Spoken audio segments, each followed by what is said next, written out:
This is where we find our cover story for the week. We brought this in last year, and it is Riley Sanders fending off Tassie. Can the Dogs hold Riley Sanders as the Devils loom, Cal? Yeah, a couple of other stories that we'll obviously get into. The 2025 draft prospects you must know. We're about to get to inside Oscar Allen's career-defining decision, and Port halfback is keen to stay. But let's talk about fending off Tassie and what it means for the Dogs, but also other clubs as well, because Tasmania, as we revealed earlier this week, the AFL is proposing its number of list rules for Tasmania's startup and is preparing them to get to the point of mid-season actually announcing and revealing them. Let's get to the first batch of rules that we're likely to see come through from an AFL point of view. The first one is massive. 10 first-round picks over 3 drafts, including 6 in the 2027 draft, 3, 5, 7, 9, 11, 13.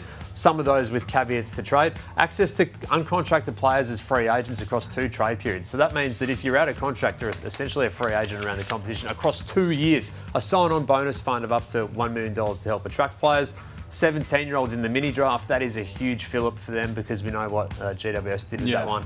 And multiple early selections in rookie and mid-season drafts. So a little bit further on that group of list build rules. Yeah.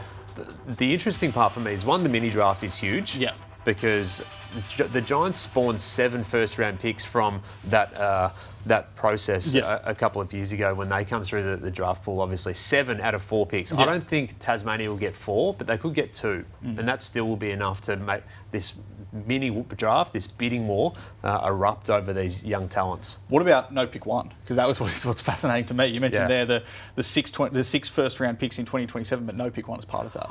Yeah, I was surprised at that. That's at this stage. Yeah, could change. All of this is subject to change. Yeah, there's still some tinkering to go, but throughout this whole process, and these rules were first developed in 2022, have been tinkered and had different iterations since then multiple times. As it stands now, no number 1 pick.